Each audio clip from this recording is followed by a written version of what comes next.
Hello, and welcome back. In this video, we want to go through this essay by Freud, Beyond the Pleasure Principle.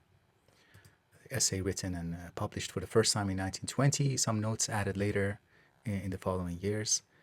And maybe I can begin talking about what inspired this path into Freud for me, why I am now interested in reading, spending time with, and maybe discussing after this video, also recording another video on the ego and the id, civilization and its discontents, and we will see how far it goes. The initial inspiration came from a novel that I read during the holidays, Christmas and New Year's. And as we were leaving 2024 and entering 2025, I happened to read this novel by John Williams called Stoner. I think it is now a somewhat popular and well-known novel, especially since published by New York Review Books.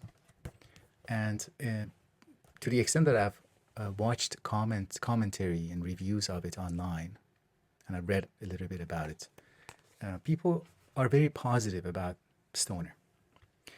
And I was expecting, it is a calmly narrated, calmly written. There's a peacefulness to it and a beautiful style. It's very, there's a sadness that in the beauty of the style of its narrative and how the narrative unfolds. But the more I read it, and the more especially during the second half of the novel, I started to develop my own preoccupations with the story, with the character, with how the character acts, what moves him and the things that fail to move him. And again and again, I was reminded of this notion of death drive, which I vaguely understand. And again, towards the end of 2024, with my reading group, we were working through Byung-Chul's book, Capitalism and the Death Drive.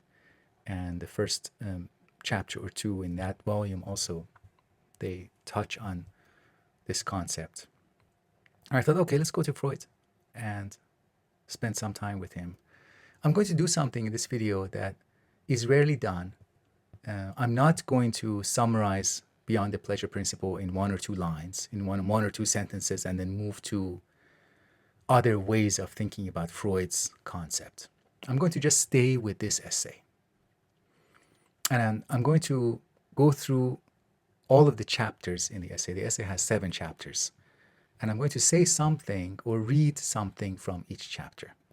I'm going to, again, even though I'm going to do that, I'm going to leave a lot of the material out. And we are going to approach this essay as, I love doing this. It's kind of a trick. We are reading with my Saturday reading group again. We are reading Jane Austen now, Sense and Sensibility, and we have decided to approach Jane Austen's novel as primarily a work of entertainment, something that engages us, and kind of, in the spirit of following the characters, rooting for the characters, being interested in the characters, being really curious and genuinely interested in what is going to happen and why. So with Freud, I'm going to approach this, and I invite you to join me in approaching this essay as a literary piece, as a literary accomplishment and a literary record. First and foremost, of course, it is a record of a scientific mind that has scientific concerns. Somebody who was very well-read, well-informed, up-to-date with the science of his time, very imaginative, drawing connections, creating connections, and free associating, but remaining very rigorous. So when I say approaching this piece of writing in a literary sense, what I mean is that would be our point of departure. That would be our basis. We are not going to push around. We are not going to have rigid expectations and push around this essay before getting it, before getting something out of it, before beginning to enter into a relationship with it. if you like, to get some context around this essay, Freud, what was going on in his life, what were some of his concerns at this time, maybe a little bit of summary, some lines of development after Freud. There is a chapter, a piece written by Chris Vanderwees. The chapter is called Freud's Beyond the Pleasure Principle and the Death Drive, a Concise Overview. This chapter is part of a Routledge volume called Critical Essays on the Drive, Lacanian Theory and Practice, published 2024. This is the only chapter that I've read, thanks to the author who sent it to me. It's the only chapter I've not read the book itself, but this chapter I found it helpful in framing the essay, and because I really got confused the third, fourth, fifth time that I was going through the essay. It's like going through the woods and forgetting sometimes where you are, and occasionally running across a somewhat familiar scene. But because of how much Freud is doing, it's very difficult to get to a point where things settle and you're like, okay, that's it. I totally know what's going on right now. There's a lot of speculation. There's a lot of openness in this essay. This is really, reading the essay itself shows the openness of Freud's thought, how much he is waiting for, things to clear up by people coming after him, by neuroscientific discoveries. So he doesn't really provide, he doesn't want to provide the final word, and he's aware that he cannot do that. So we are going to start. I have taken a lot of notes. The notes are in front of me now. That's why I'm looking down. I don't know if it's going to create an unsettling viewing environment for the viewers. I'm sorry if that's the case. If I'm not looking, creating virtual eye contact, I can't really do that in this video. When I'm recording on my phone, I try to do that, even though I'm looking around a lot. But okay, a few things about the version that I'm reading. This version was first published by Penguin in a small collection called Beyond the Pleasure Principle and Other Writings, published in 2003. And translation, important. Translation is by John Reddick. And later it appears in this collection, this lovely collection that if you're interested in Freud, you should have this. If you're not a psychoanalyst like me, but you'd like to get into Freud, and you'd like to get into Freud in a way that completely goes around and avoids all those caricatures, then this is the Freud to read. So maybe you want to avoid the 3 essays on theory of sexuality. The parts of Freud that maybe are a little bit harder to connect to contemporary thought, or I'm just checking one last time that the 3 essays are not here. No, I don't think I have those 3 essays in the Basic Writings of Sigmund Freud by Brill. That's the other one to have.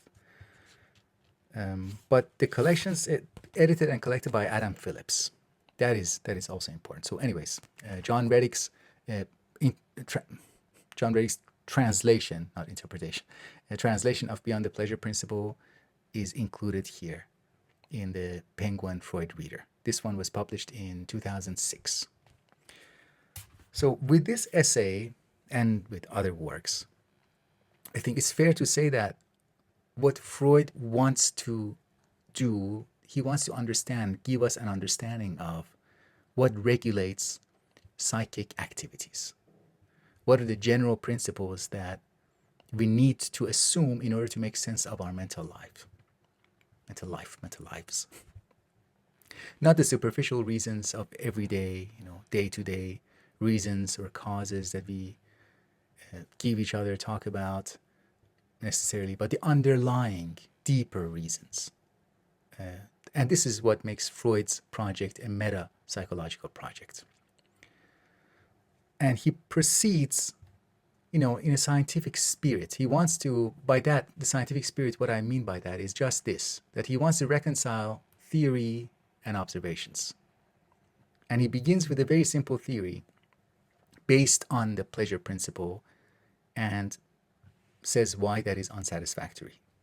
And keep in mind, it takes time. Like if you listen to people or if you read articles that cite this essay, usually what we read in them is that in this essay, Freud distinguishes two types of drives, or divides drives or instincts into two: life instincts and the death instincts, life drive and death drive, or sexual drives and death drive. It takes time. If you actually read the essay, I personally find that summary very unsatisfactory because it misses a lot of the form and style of Freud, his thought. It takes time to present that notion of the death drive. And that actually surfaces in chapter 5 out of the 7 chapters. Prior to that, what he does is he sets the stage and describes the framework within which the concept of death drive is introduced, is considered. And we get why it needs to be introduced. So as I said, there are 7 chapters, and we are going to, if you stay with me in this video, in this very weird video that I was hesitant to record, because, why? If you stay with me, I'm going to go through this chapter by chapter. So in chapter 1 begins with the pleasure principle as the point of departure. What it is, according to Freud, what the pleasure principle is, how it is related to the regulation of neural excitation. So according to the pleasure principle, neural excitation or stimulation needs to be controlled, and it needs to remain as low as possible. It's a general attempt to reduce neural excitation, not to get too much stimulation or not to get too much excitation. It's a kind of relief. It's a tendency to relieve oneself or the organism from excitation. And that's his reading of it at this point. He cites Gustav Fechner, the founder of psychophysics, who had also linked pleasure to stability, the experience of pleasure to the physical state of stability. That's Gustav Fechner's project. Psychophysics was all about finding correlations between psychological states and physical states. So now we are going to read a little bit, quote from this Penguin Freud Reader. Everything that I'm going to read, I'm going to leave page numbers, and the page numbers refer to this volume, the Penguin Freud Reader. Quote, we have to acknowledge that it is strictly speaking incorrect to say that the pleasure principle has dominion over the way in which psychic processes evolve. If this were the case, then the vast majority of our psychic processes would need to be accompanied by pleasure or lead to pleasure, whereas all common experience contradicts such a conclusion. The true situation, therefore, can only be that the pleasure principle exists as a strong tendency within the psyche, but is opposed by certain other forces or circumstances, so that the final outcome cannot possibly always accord with the set tendency in favor of pleasure. He is just pointing out the common observation that we don't go around our lives, we don't live our lives constantly enjoying or having pleasure most of the time. The majority of the time we're not having pleasure. I mean, most of us. So he says that this tendency, the pleasure principle, needs to be accompanied by some other functions or tendencies or principles. Later in the essay, in chapter 7, he contrasts tendency and function to clarify this point. We will get to that. He writes, compare Fechner's remark in a similar context that, now he's quoting Fechner, that the tendency to achieve a particular goal does not imply the actual achievement of that goal, and the goal may not be achievable at all except in approximate terms. End quote. So against the pleasure principle, then later in this chapter, he introduces the reality principle. He mentions the reality principle as the modifier of the pleasure principle. as the response to the demands of the external world, the ego's response to those demands, out of the need for survival, self-preservation. So the reality principle involves postponing pleasure, inhibiting pleasure, and repressing pleasure in some cases. And he says that the reality principle, despite doing all this, doesn't account for the majority of our unpleasant experiences. In some cases, he says the root cause of unpleasure or suffering is the way in which an individual psyche is organized. So what does that mean? Psychic organization, that's big in psychoanalysis. It could mean a way in which in an individual character, certain tendencies are repressed. The psyche is organized such that anytime the tendency towards pleasure arises, anytime the person finds or within them this movement towards pleasure arises, surfaces, it immediately leads to conflict in them and displeasure, because they need to get to work and push that tendency down, push it down, repress it. So that's an organization. That kind of thing refers to psychic organization. But again, Freud says even this doesn't account for the majority of our observations of intensely unpleasant experiences. Now we are moving to chapter 2. In chapter 2, he touches on traumatic neurosis, what we would probably call PTSD, post-traumatic stress disorder. He talks about the place of fright in traumatic neurosis. He writes, fright, unlike fear, distinguishing fright and fear. Fright emphasizes the element of surprise. It describes the state that possesses us when we find ourselves plunged into danger without being prepared for it. Later he writes, the fact that the traumatic experience repeatedly forces itself on the patient, even during sleep, is assumed to be proof indeed of just how deep an impression it has made. The patient is assumed to be, so to speak, psychically fixated on the trauma. So traumatic neuroses, the person repeatedly remembers, re-experiences, and even dreams about, having repeated dreams about this traumatic experience. He briefly, in this chapter, mentions masochism as the reenactment of trauma. He also, in this chapter, describes that famous game that, again, if people give you an overview of this essay, Beyond the Pleasure Principle, that is more than 1 or 2 sentences long, they usually talk about this game, but they don't say how it fits into the overall structure of the essay. So this game that he's describing is a game that is spontaneously developed by a child. In fact, it's his grandson, Freud's grandson. And in the context of this game that he has developed, he also observes something else about this child. He says that he wants to show what else the child has been able to cope with outside of the game. So he writes, the child, never cried when his mother left him for hours at a time, even though he was fondly attached to her. So there was a mother-child attachment, but when the mother disappeared from the child's view, he didn't seem distressed. Okay, so that's important, because that's related to the game. He has coped with the absence of the mother, and now he's that way of coping is, according to Freud, is showing up within his game. The game involves pushing his toys away, and every time he pushes his toys away, he makes the sounds like ooh. In one variation of the game, he pushes a wooden toy away and then pulls it back with a string.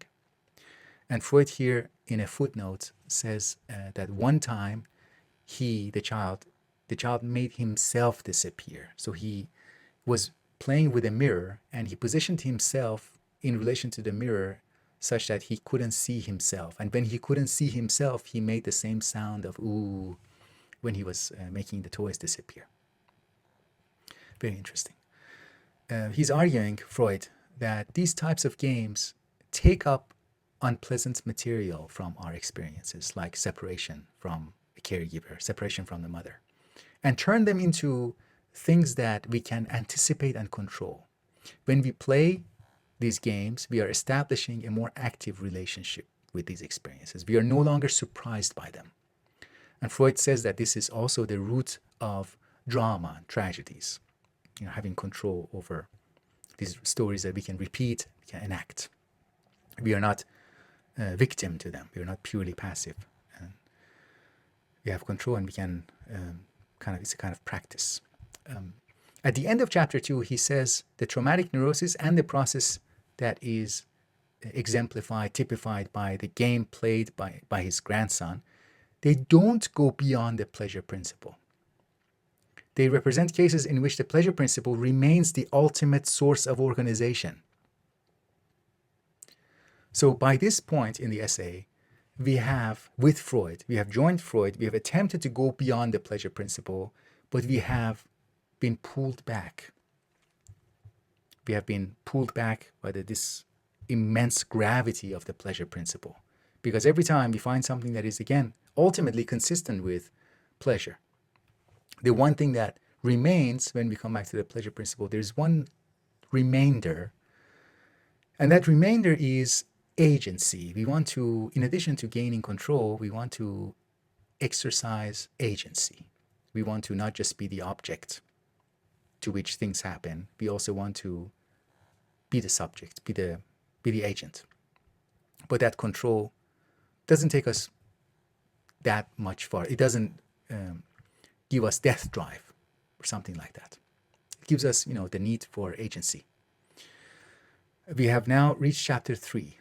And with this chapter, he gets into some descriptions from psychoanalytic practice, his clinical practice, seeing patients. And he says that psychoanalytic practice is, in many ways, the art of offering interpretations. It's about bringing into awareness what is unconscious in the patient. And this involves dealing with, among other things, it involves dealing with the patient's resistances. So we read, the patient is unable to remember all that is repressed within him, especially perhaps its most essential elements, and thus fails to be convinced that the interpretation presented to him is the correct one. Instead, he is driven to repeat the repressed matter as an experience in the present, instead of remembering it as something belonging to the past, which is what the physician, the analyst, would much rather see happen. The resistance that manifests itself in the course of treatment derives from the same higher level and systems of the psyche that affected the repression in the first place. Here, the higher level, the systems that are repressing, that are giving resistance, putting up resistance against interpretation and treatment, the source of them is not necessarily the unconscious. So Freud here adds an important clarification. He says, we would make things much clearer if we posit an antithesis not between the conscious and the unconscious, but between the coherent ego and the repressed. The patient's resistance stems from his ego in the interest of the pleasure principle, while the compulsion to repeat is attributable to the unconscious repressed within him. So the ego wants to keep the pleasure or avoid the unpleasure associated with preserving its coherence, like a nice image that I have of myself.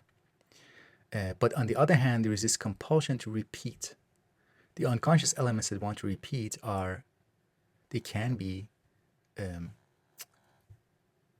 harmful to that coherence, to that image. But here the question is this: is the repetition compulsion also governed by the pleasure principle, the compulsion to repeat? Here Freud writes, the compulsion to repeat brings back experiences from the past that contain no potential for pleasure, and which even at the time cannot have constituted gratification. not even in respect to drive impulses that were only subsequently repressed. End quote. So the repetition compulsion brings back unpleasant feelings from the past, usually those that have their origin in a childhood trauma. And because they don't bring pleasure, they bring unpleasure, in fact, they run counter to the pleasure principle. Here, Freud brings in several examples from ordinary life where people repeat destructive patterns in their actions, in their relationships. And he writes eventually, we shall dare to postulate that within the psyche, there really is a compulsion to repeat that pays no heed to the pleasure principle. So that repetition compulsion is finally the place where we can anchor and say, this is something that is different from the pleasure principle. Quote, if there is indeed such a compulsion to repeat in the psyche, then we should like to know something about it. We should like to know what function it corresponds to, what circumstances it can arise in, and what relationship it bears to the pleasure principle. Chapter 4. Freud here in the beginning of the chapter announces that he is going to speculate, and he remains in this mode of speculation, and you could say free association, until the end of the essay. He discusses consciousness, unconscious processes, memory, and the opposition between conscious moments and the activation of a memory trace. If the mental processes are only activation of memory traces, that doesn't leave room for consciousness of the present. And there should be situations where we have an awareness of something in the present without it leaving any memory. So basically, that's what we would now call working memory or short-term memory in the contemporary lingo. He maps this onto the distinction between cortical and subcortical neural mechanisms. He also writes about, in this chapter, sensory stimulation of simple and complex organisms, the need of organisms to protect themselves against too much stimulation, and the development of an outer layer, a shell, a necrotic outer layer that protects the living inner layer, the inner layer that is sensitive, being protected by an outer layer that is essentially dead matter. He writes about complex organisms and their sensory organs, and these sensory organs being feelers that explore an environment without really being too involved with it. They explore an environment in a tentative way, and they are able to retreat. With sight, we have a very distant relationship with an environment that is relatively very safe. Then he distinguishes between stimulation arising from the outside of the organism, and stimulation arising from inside the organism. Both can be the cause of displeasure. So the organism must protect itself against inner sources of unpleasant stimulation too.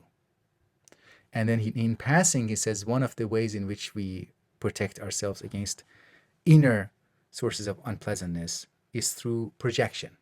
We identify or we misidentify unpleasant things that are actually coming from our inner psychic life.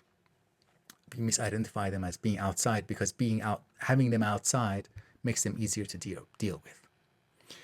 In the case of trauma, when there is overstimulation and the failure of protection against that overstimulation, the next best thing would be to gain some control over that type of event. The phrase that Freud uses is the psychic annexing of traumatic experiences, or the psychic binding of traumatic experiences, binding, you can say including in the psychological activity, bringing it in, and I would say metaphorically claiming some ownership over it. We thus find that apprehensiveness, together with the attendant hypercathexis of the receiving system, constitutes the last line of defense of the protective barrier. Chapter 5. In chapter 5, something very interesting happens. He gives a somewhat general definition of drive, what a drive is. He writes, a drive might be seen as a powerful tendency inherent in every living organism to restore a prior state, which prior state the organism was compelled to relinquish due to the disruptive influence of external forces. We can see it as a kind of organic elasticity, or if you prefer, as a manifestation of inertia in organic life. End quote. There's an additional note which in, again, this version that I read shows up as footnote number 7 on this chapter, chapter 5, and it is added in 1925, 5 years after the publication, the first publication of the essay. Freud here asks us, he says the reader is asked to bear in mind that what follows is the elaboration of an extreme line of thought, which will be qualified and amended later on when the sex drives are taken into consideration, end quote. And I'm sorry about the busy and noisy cats running in the background. I used to be upset, but I think I have their noises and their movements are kind of annexed, or I've managed to bind them into my psychic life. Just kidding. Reading again from this chapter, he writes, we are getting into that, the extreme line of thought. He writes, if all organic drives are conservative, historically acquired and predisposed to regression and the restoration of prior states, we must accordingly ascribe the achievement of organic development to external influences and their disruptive and distracting effects. End quote. Similar to how, see, my cats distract me and disrupt the flow of thought. And in that way, I mean, I'm using this as an analogy, as a kind of funny, comedic, almost comedic way. But in doing that, they bring a kind of alertness to my mental state that I wouldn't otherwise have. I would just be this cold, serious guy reading from the text that he has written before. So there's a deadness to that. But the cat's jumping around, creating noise, and I'm responding to that. I have to speak extemporaneously, explaining the noise to you, not reading the notes anymore for a moment. So that's the kind of life. It's organic. And Freud wants to say that achievement of organic development is ascribed to external influences and their disruptive and distracting effects. He then writes, if we may reasonably suppose on the basis of all our experience, without exception, that every living thing dies, reverts to the inorganic for intrinsic reasons, then we can only say that the goal of all life is death. Or to express it retrospectively, the inanimate existed before the animate. End quote. I find that personally, that line to be unconvincing, and the reason why I find it unconvincing is that the being of inanimate, the inanimate being, the being of inanimate entity or existence is different from the being of the animate. That existence, the animate, existed after the inanimate. That word existence is not the same. It doesn't have the same meaning. Therefore, that return to a prior state doesn't really make as much sense if that prior state wasn't really your prior state, if it was not the same existence. Anyways, let's pass. Let's move on. And just, I'm just putting a pin on that for myself. He writes, the theoretical significance of the drives, in light of this, the theoretical significance of the drives concerned with self-preservation, self-assertion, and dominance diminishes greatly. They are indeed partial drives charged with the task of safeguarding the organism's own particular path to death and barring all possible means of return to the inorganic other than those already imminent. But the baffling notion that the organism striving to endure in defiance of the entire world, a notion incapable of being fitted into any sensible nexus, simply evaporates. So this image of, he wants us to let go of this image of life as an eternal struggle against the inanimate world. That kind of inconsistency, disharmony between life and death, that evaporates for him at the end of chapter 5.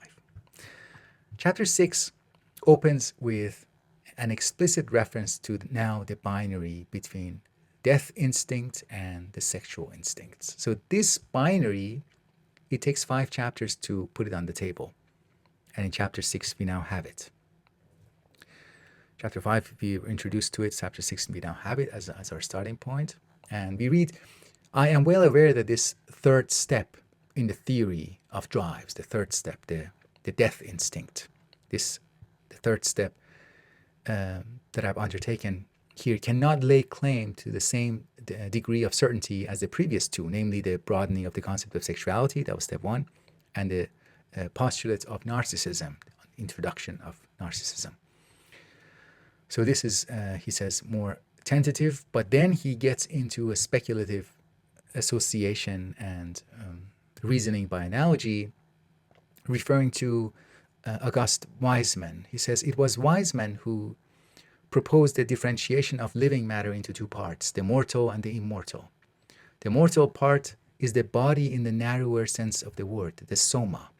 It alone is subject to natural death. The germ cell, however, are potentially immortal inasmuch as they are capable, under certain favorable conditions, of developing into a new individual, or to put it another way, of enveloping themselves with a new soma. Then he writes, what is truly fascinating here is the unexpected similarity of this to the view that we ourselves arrived at by such a different route. At the end of this chapter 6, which is one of the longest, if not the longest chapter of the essay, towards the end, he adds some self-critical notes. He says, I cannot be sure about these things that I'm considering and their implications, even though I'm following through the implications, considering where they lead to, but I'm just doing that out of a sense of scientific curiosity. It doesn't mean that I am believing in them.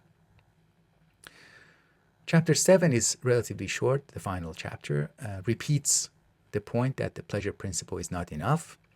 It defines, distinguishes tendency versus function. He says that the pleasure principle is a tendency in the service of a function.